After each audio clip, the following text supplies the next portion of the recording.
મોટી રાહત। કાળિયા કેર સેન્ટરમાં ફરી શરૂ આયુષ્માન કાર્ડ હેઠળ સારવાર। ધારાસભ્ય ચિરાગભાઈ પટેલના પ્રયાસોથી દર્દીઓને ફરી મળશે આયુષ્માન યોજનાનો લાભ। આણંદ જિલ્લાના ખંભાત શહેર માટે એક મોટી રાહત આપતી ખબર સામે આવી છે। ગરીબ અને જરૂરિયાતમંદ દર્દીઓ માટે આશીર્વાદરૂપ બનેલું કાળિયા કેર સેન્ટર હવે ફરીથી આયુષ્માન કાર્ડ યોજના હેઠળ સારવાર શરૂ કરી રહ્યું છે। ખંભાતમાં આવેલ આ આરોગ્ય સંસ્થામાં હવે દર્દીઓને આયુષ્માન કાર્ડ દ્વારા મફત અને સબસિડિયરી સારવાર મળશે।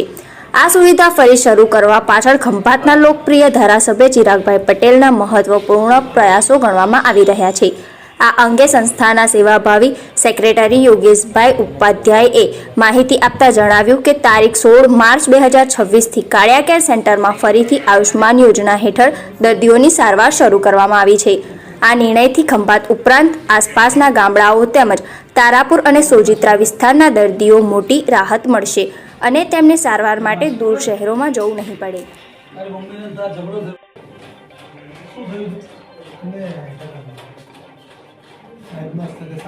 માતાજી બધું સારું કરી દો, કોઈ ટેન્શન નહીં કરવાનું। આપણી માં બેઠી છે ત્યાં કશું ના થાય। રોજ તારીખ 16 માર્ચ 2026ના Cambay medical relief society cardiac care hospital ખાતે PMJY યોજના અંતર્ગત આયુષ્માન યોજનામાં જનરલ મેડિસિન ક્લસ્ટરની પુનઃ શરૂઆત કરી રહ્યા છીએ। જે અંગે અગાઉ જે આ જનરલ મેડિસિન ક્લસ્ટર ચાલતું હતું, આ ક્લસ્ટરની અંદર ફાઇનાન્શિયલી ઘણા બધા ડિસ્પ્યુટો ઊભા થતા હતા એજન્સી જોડે, જેના કારણે આપણે આ કામગીરી બંધ રાખવામાં આવી હતી।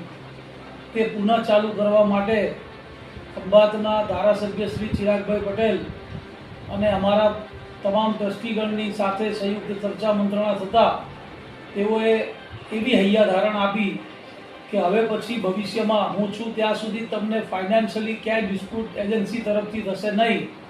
તમે આ લોકોની સેવાઓ ચાલુ કરો, કેમ કે જિલ્લામાં ફક્ત સોજિત્રા અને ખંભાત આ બે જ જગ્યાએ આ સેવા છે, બાકી જિલ્લામાં ક્યાંય કોઈ જગ્યાએ કોઈ સેવા આ જનરલ મેડિસિન ક્લસ્ટરની આપતું નથી।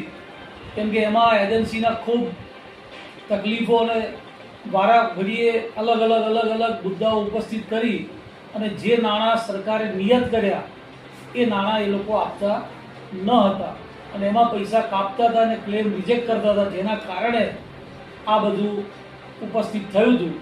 હવે ધારાસભ્યશ્રી દ્વારા આરોગ્ય મંત્રીશ્રી અને વિવિધ કચેરીઓ ખાતે તેઓ દ્વારા ચર્ચા મંત્રણા કરી અને હૈયાધારણ સંસ્થાને આપવામાં આવી, તો પુનઃ આજરોજથી આપણે આ સુવિધા શરૂ કરી રહ્યા છે।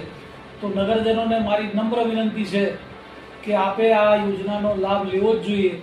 શાંતિમય રીતે હોસ્પિટલને ખલેલ ન થાય એ રીતે પોતાની કામગીરી અને પોતાના દર્દ માટે આવશો તો આ હોસ્પિટલ આપની માટે તત્પર રહેશે, તેની પણ હું આ તબક્કે આપને ખાતરી આપું છું। યોજનામાં કેટલા દર્દીઓ લાભ મળશે?